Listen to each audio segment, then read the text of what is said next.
ಸಖತ್ ಖಾರ ಬಣ್ಣ ಮತ್ತು ರುಚಿ ಆಚಿ ಚಿಲ್ಲಿ ಪೌಡರ್. ನಮ್ಮ ಚಿತ್ರರಂಗದ ಕುಟುಂಬನೇ ಇಲ್ಲಿದೆ. ತುಂಬ ಸಂತೋಷ. ಪ್ರೇಮ್ ಅವರಿದ್ದಾರೆ, ಚಂದ್ರು, ಅರ್ಜುನ್.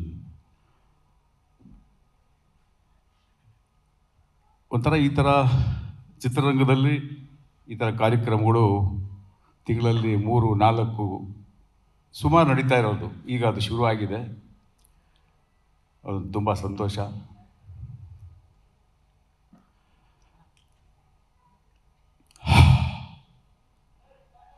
ಟ್ರೈಲರ್, ಸಾಂಗ್ ಇವೆಲ್ಲ ನೋಡಿದ ಮೇಲೆ ಅದಕ್ಕೆ ದೊಡ್ಡ ಏನು ಸಿಗ್ತಾವೆ.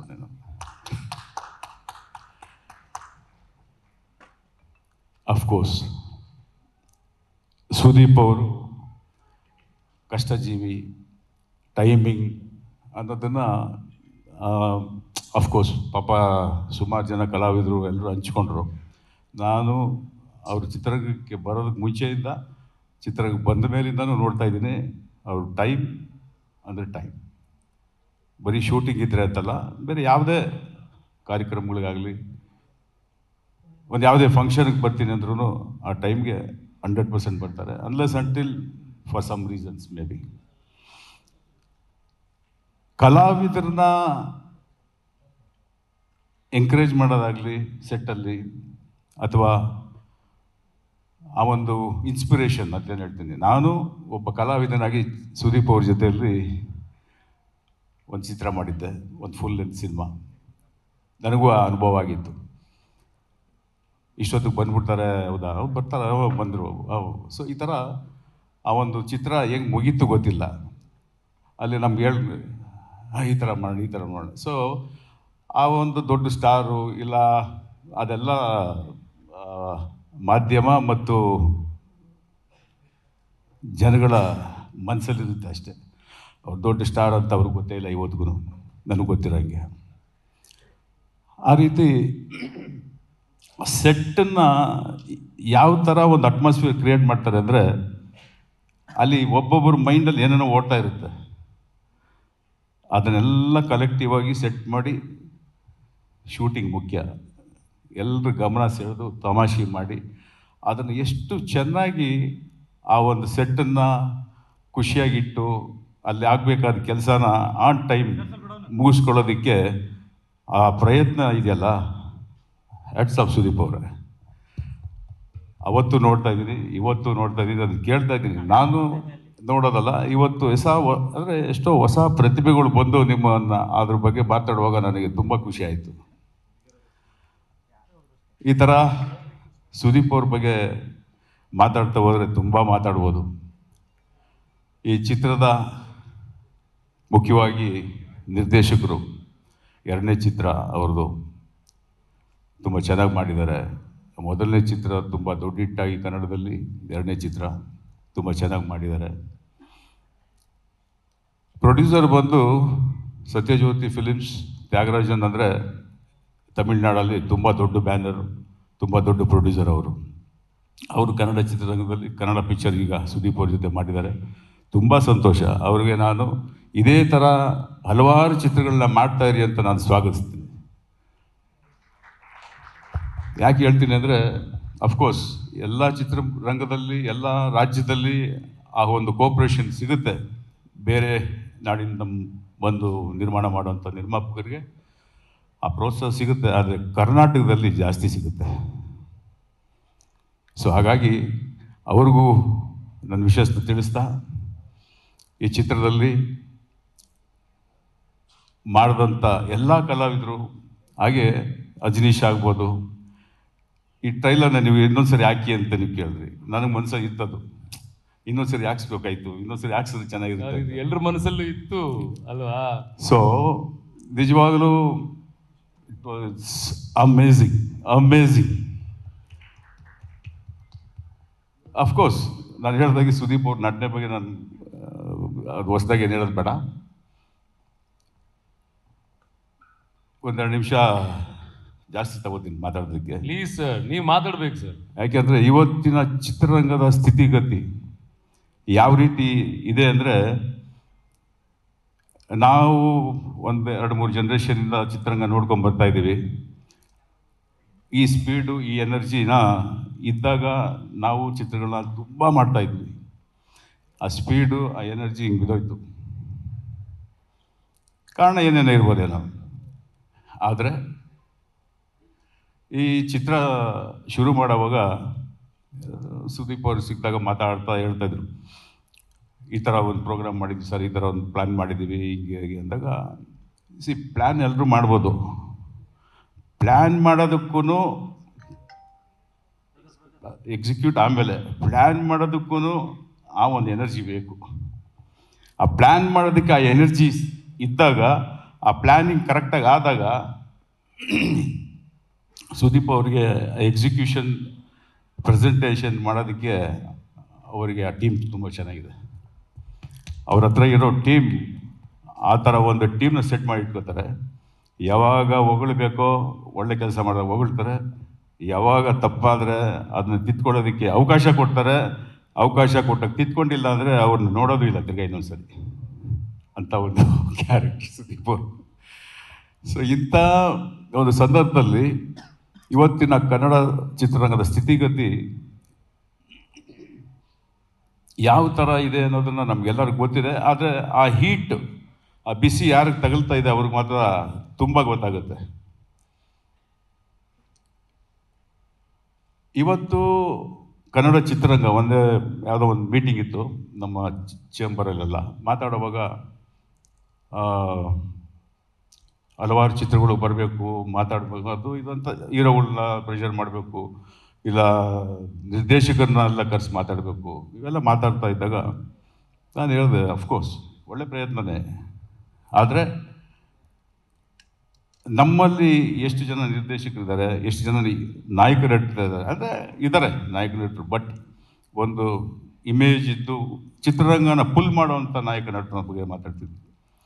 ಸೊ ಇವೆಲ್ಲ ತುಂಬ ಇಂಪಾರ್ಟೆಂಟ್ ಆಗುತ್ತೆ. ಇವತ್ತು ನಾನು ಒಬ್ಬ ನಿರ್ಮಾಪಕನಾಗಿ, ಅಂದರೆ ನನ್ನ ಒಬ್ಬ ನೋಟೆಡ್ ಪ್ರೊಡ್ಯೂಸರ್, ಹಳೇ ಕಾಲದಿಂದ ಸಿನಿಮಾ ಮಾಡ್ತಾರೆ ಒಬ್ಬ ನಿರ್ಮಾಪಕ ಅಂತ ಹೇಳ್ತಾರೆ. ನಾನು ಎಷ್ಟು ಸಿನಿಮಾ ಮಾಡ್ತಾಯಿದ್ದೀನಿ, ವರ್ಷಕ್ಕೊಂದು 2 ಇಲ್ಲ 3 ವರ್ಷಕ್ಕೊಂದು ಮಾಡ್ತಾ ಇರ್ಬೋದು ಅಷ್ಟೇ.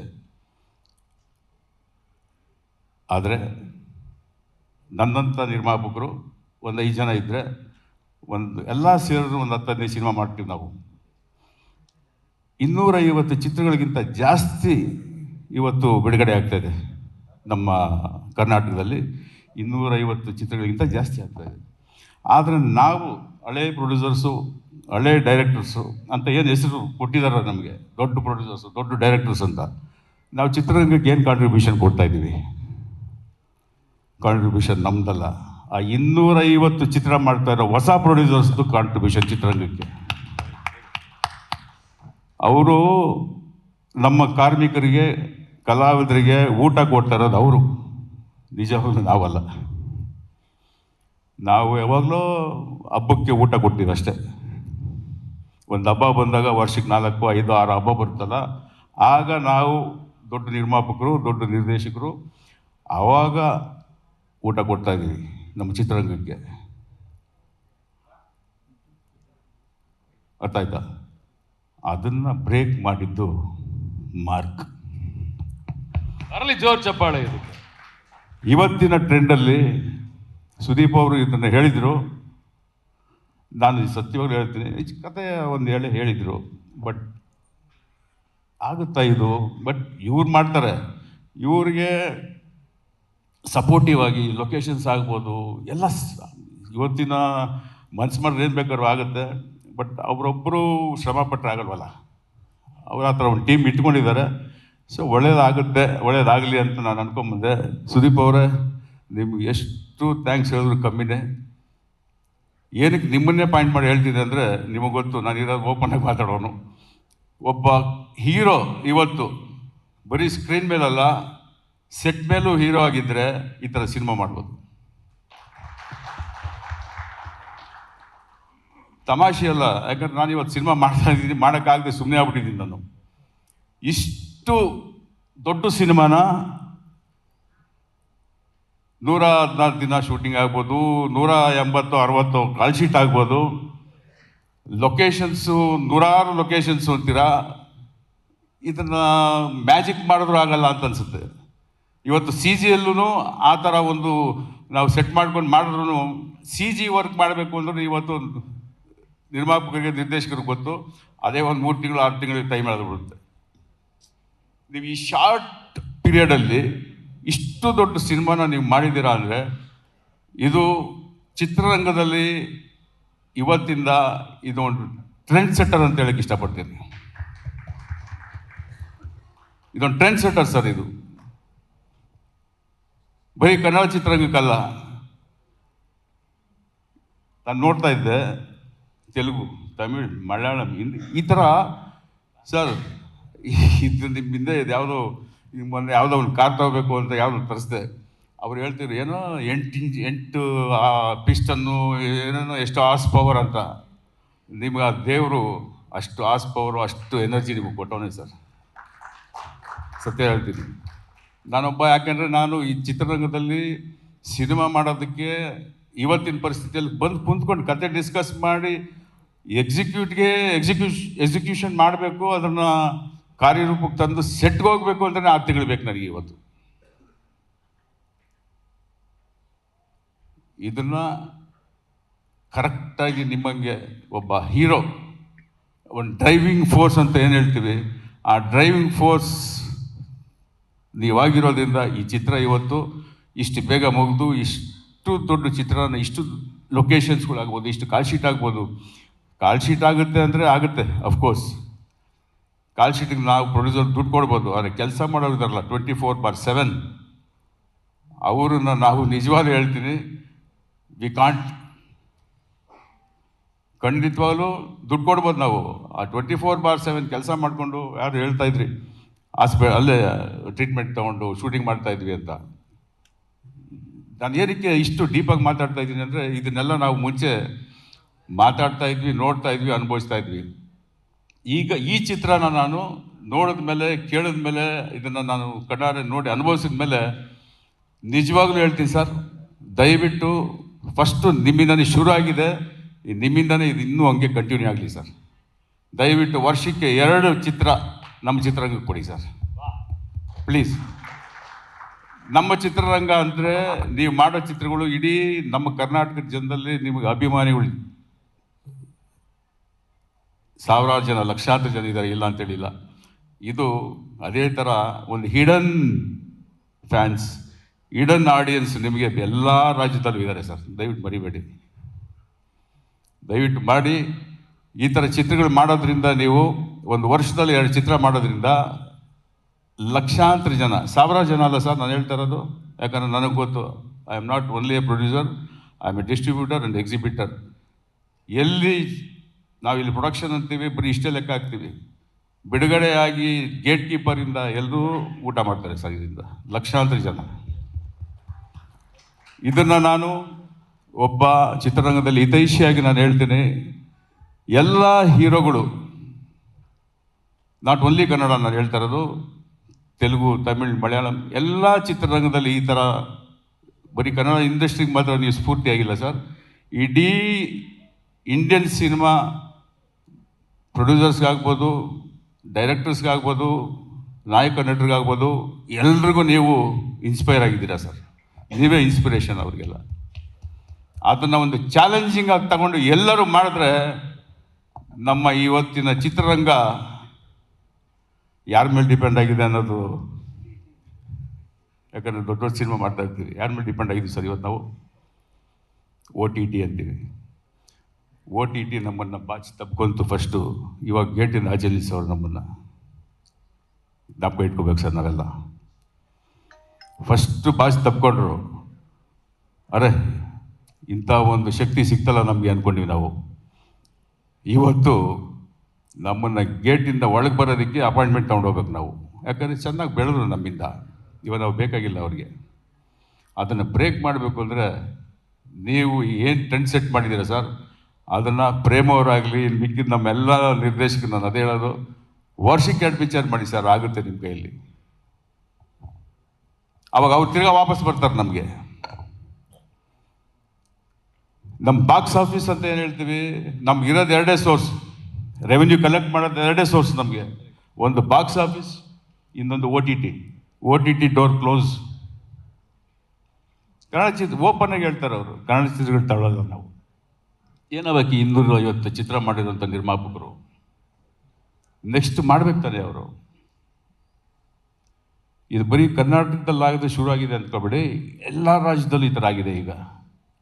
ಸಾರಿ ಟು ಸೇ ದಿಸ್, ಎಂಥ ದೊಡ್ಡ ಪಿಕ್ಚರು, ಎಂಥ ದೊಡ್ಡ ಡೈರೆಕ್ಟ್ರು, ಎಂಥ ದೊಡ್ಡ ಹೀರೋ ಮೊನ್ನೆ ಚಿತ್ರ ಬಿಡುಗಡೆ ಆಗಿಲ್ಲ, ತೆಲುಗು ಪಿಕ್ಚರು ಆಗಿಲ್ವಲ್ಲ. ಎಂಥ ದೊಡ್ಡ ಚಿತ್ರ ಬಿಸ್ನೆಸ್ ಆಗಿದೆ, ಸೇಮ್ OTT. ಸೊ ಇದೆಲ್ಲ ನಾವು ಬ್ರೇಕ್ ಮಾಡೋದಕ್ಕೆ ನೀವೊಂದು ಸ್ಫೂರ್ತಿಯಾಗಿ ಈ ಚಿತ್ರನ ಇಡೀ ನಾಡುಗೆಲ್ಲ ದೇಶಕ್ಕೆ ಕೊಡ್ತಾ ಇದ್ದೀರಾ. ಇದನ್ನೆಲ್ಲರೂ ನಾವು ಬಳಸ್ಕೋಬೇಕು, ಬೆಳೆಸ್ಬೇಕು ಅನ್ನೋದು ನನ್ನ ಉದ್ದೇಶ ಸರ್. ಎಲ್ಲರೂ ಇದನ್ನು ನಾವು ಒಂದು ಏನು ಹೇಳ್ತೀನಿ ಅಂದರೆ, ಎಲ್ರಿಗೂ ಎನ್ಕರೇಜ್ ಮಾಡೋದಂಥ ಎಲ್ರೂ ಒಂದು ಉರ್ದುಂಬಿಸುವಂಥ ಕೆಲಸ ನೀವು ಮಾಡಿದ್ದೀರಾ. ನಿಜವಾಗಲೂ ಇದು ಈ ಒಂದು ಟ್ರೆಂಡ್ನ ನಿಮ್ಮಿಂದ ಶುರುವಾಗಿದೆ, ನೀವು ಕಂಟಿನ್ಯೂ ಮಾಡಿ. ಎಲ್ಲರೂ ಆದಷ್ಟು ನಾವಿವಾಗ ಬೇರೆ ನಿರ್ದೇಶಕರನ್ನ ನಿರ್ಮಾಪಕರನ್ನ ಕರೆದು ಮೊನ್ನೆ ಏನೋ ಚೇಂಬರಲ್ಲಿ ಮೀಟಿಂಗ್ ಎಲ್ಲರನ್ನು ತಟ್ಟಿ ಎಬ್ಬರಿಸ್ತೀವಿ ಇದನ್ನು. ಸೊ ಇದನ್ನು ಮಾತಾಡಿ ಎಷ್ಟು ನಾವು ಈ ಥರ ಒಂದು ಚಿತ್ರನ ಮಾಡಿದಂಥ ಒಂದು ಸಂದರ್ಭದಲ್ಲಿ ಮನಸ್ಸು ತೃಪ್ತಿಯಾಗಿ ನಾವು ಈ ಒಂದು ಚಿತ್ರನ ಬಿಡುಗಡೆ ಡಿಸೆಂಬರ್ 25ಕ್ಕೆ ಆಗ್ತಾಯಿದೆ. ಒಂದು ದೊಡ್ಡ ಹಿಟ್ ಆಗುತ್ತೆ ಅನ್ನೋದ್ರ ಬಗ್ಗೆ ಎರಡನೇ ಮಾತಿಲ್ಲ. ನಾನು ಕೇಳ್ಕೊಳ್ಳೋದು ಇಷ್ಟೇ, ನಮ್ಮ ಕರ್ನಾಟಕದ ಪ್ರೇಕ್ಷಕರಲ್ಲಿ ಯಾವುದೇ ಫ್ಯಾನ್ಸ್ ಆಗಲಿ, ಕನ್ನಡ ಅನ್ನೋದನ್ನು ಮರಿಬೇಡಿ. ಕನ್ನಡ ಅನ್ನೋದನ್ನು ದಯವಿಟ್ಟು ಮರಿಬೇಡಿ.